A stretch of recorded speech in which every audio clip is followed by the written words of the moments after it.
Hello, my dear students. Very good morning, you all. I have received your query relating to the uncertainty bearing theory of profit. ये जो query आप लोगों के द्वारा पूछी गई वो uncertainty wearing theory of profit से संबंधित है. Which is the most prominent for main examination, but you have responsibility to consider in well manner. इसे आपको समझना चाहिए. सबसे पहले तो आपको नोट करना चाहिए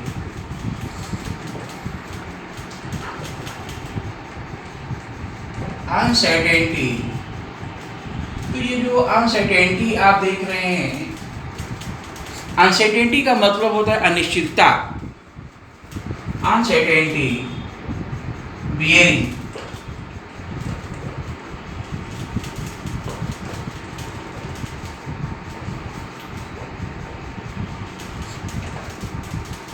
तो ये जो आप देख रहे हैं यहाँ पर, ये अनसर्टेनिटी मीन्स अनिश्चितता, बियरिंग मीन्स सहन करना, थ्योरी ये सिद्धांत, हिंदी में इसको कहते हैं लाभ का अनिश्चितता वहन सिद्धांत.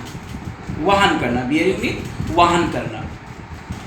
तो हिंदी में सिद्धांत को बोला जाता है लाभ का अनिश्चितता वहन सिद्धांत या अनिश्चितता वहन करने का सिद्धांत. तो जो पहला क्वेश्चन है, जो first question is related to this theory, by whom this theory was developed, कि ये किसके द्वारा विकसित की गई. तो मैं आपको बता दूं, this theory was developed by professor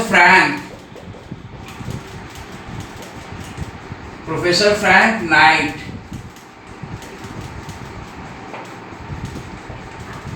Frank night के द्वारा विकसित की गई. तो फ्रैंक नाइट एक बहुत ही महान अर्थशास्त्री भी हैं जिन्होंने ये अपने सिद्धांत को, इसका नाम uncertainty wearing theory of profit है, विकसित किया. फ्रैंक नाइट ने सिद्धांत को 1940 में अपनी एक पुस्तक पब्लिश कराई, जिसमें इस सिद्धांत को एक्सप्लेन किया, बताया, समझाया. तो सेकेंड क्वेश्चन में भी raise that what was the name of the book published relating to the uncertainty bearing theory of profit? Right, tell me the name of the book. उस पुस्तक का नाम क्या है? Which was written by Professor Frank Knight, under which this theory was explained. तो उस पुस्तक की जब बात करें, अगर पूछी जाए, तो उस पुस्तक का नाम था रिस्क, अनसर्टेनिटी एंड प्रॉफिट्स. तो ये जो पुस्तक लिखी, रिस्क, अनसर्टेनिटी एंड प्रॉफिट की बात की, ये पुस्तक का नाम है, द नेम ऑफ बुक. अगर क्वेश्चन पूछा जाए कि अनिश्चितता वहन सिद्धांत किस पुस्तक में समझाया गया, कौन सी पुस्तक थी जिसके अंतर्गत समझाया गया, और जिसे फ्रैंक नाइट के द्वारा लाभ के सिद्धांत को समझाया गया, तो आपको मालूम हो जाए risk, uncertainty and profit. Question ये है कि फ्रैंक नाइट ने कोशिश की, जैसे कि एवी हाले रिस्क बेयरिंग थ्योरी में आप लोगों ने पढ़ा था, एवी हाले ने कहा था कि जोखिम वहन करने के कारण लाभ उत्पन्न होता है. तो नाइट ने थोड़ा और एक एडवांस डेवलपमेंट प्रोवाइड किया. उन्होंने कहा कि ठीक है, लेकिन रिस्क भी है, सभी प्रकार की जोखिमों को वहन करने के कारण लाभ नहीं होता. क्यों? क्योंकि कुछ ऐसी जोखिमें हैं जो अनिश्चितताएं नहीं होती. इसीलिए उन्होंने अनिश्चितता वर्ड यूज किया, uncertainty wearing theory of profit. क्योंकि सभी जोखिमों के कारण नहीं, सभी जोखिमों को वहन करने के कारण नहीं, उनमें से ये देखना है अनिश्चितताएं क्या हैं. अनिश्चितताओं को वहन करने के कारण तो पुरस्कार प्राप्त होता है, उसे लाभ कहा जाता है, या हम संक्षिप्त में कह सकते हैं कि इन अनिश्चितताओं को वहन करने के कारण लाभ प्राप्त होता है। तो इसीलिए प्रोफेसर फ्रैंक नाइट ने क्या किया कि all the risk have be divided into the two category. What are two categories? ये सभी जोखिमों को दो वर्गों में बांट दिया।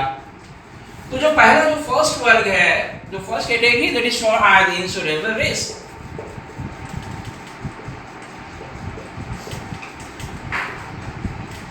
इसको हिंदी में हम लोग कहते हैं बीमा योग्य जोखिमें। और सेकेंड कैटेगरी की जो बात की, second category अनइंश्योरेबल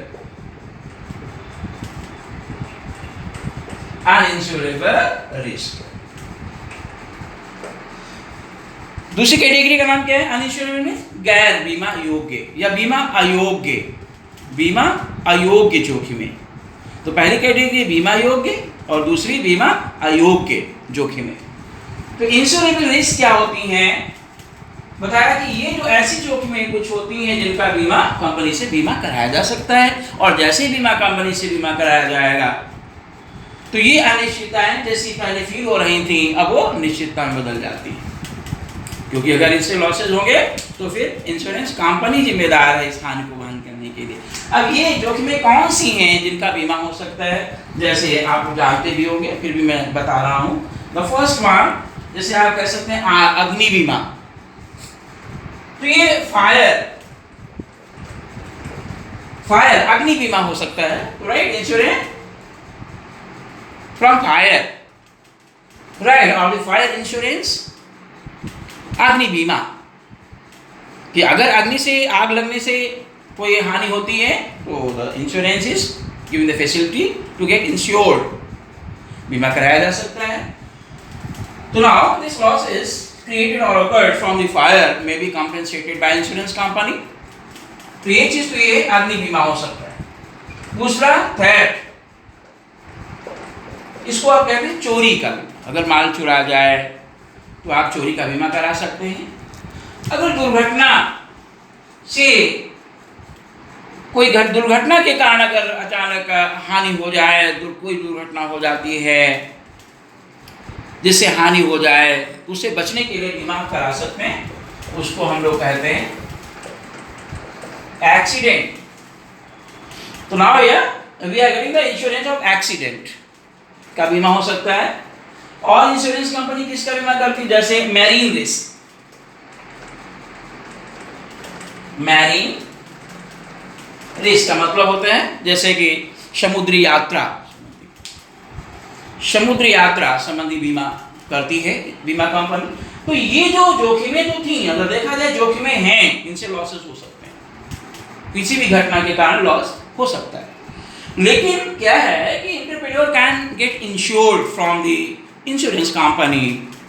the entrepreneur can get insured these types of accident under the first category from the insurance company। इनका बीमा करा सकती है। तो जैसे ही as soon as entrepreneur goes to pay the premium after getting the insured, then the losses occurred will be paid by the insurance company to the entrepreneur। तो जैसे ही ये बीमा कराती है तो प्रीमियम उसका अदा करती है बीमा कराने के बाद। तो अगर हानि तब भी उत्पन्न होती है तो फिर बीमा कंपनी जिम्मेदार होगी। किसकी रिस्पॉन्सिबिलिटी होगी? बीमा कंपनी। तो अब ये अनसर्टेनिटी नहीं रह गई, ये तो निश्चितता में बदल गई, क्योंकि बीमा हो गया इन सब चीजों का। इसीलिए इनके कारण लाभ नहीं उत्पन्न होता है, ये अनिश्चितताएं नहीं रह गई। जैसे बीमा कराया गया निश्चितता में बदल गई कि अगर इनसे हानि होगी तो एंटरप्रेन्योर को दुखी होने की जरूरत नहीं है, बीमा कंपनी पे करेगी। ठीक है, इस लॉसेस को कौन पे करेगा? बीमा कंपनी। तो इसीलिए इनके कारण बीमा जो कराने से इनके कारण उत्पन्न हानि से कोई नुकसान नहीं होगा एंटरप्रेन्योर को, और उससे हानि नहीं होगी। अब यहाँ पर आप देख सकते हैं तो सेकेंड कैटेगरी जो है, सेकेंड कैटेगरी में क्या है कि ऐसी कुछ रिस्क हैं जिनका बीमा कंपनी से बीमा हो ही नहीं सकता। तो हम लोग सेकेंड कैटेगरी में देखेंगे कौन कौन सी रिस्क हैं।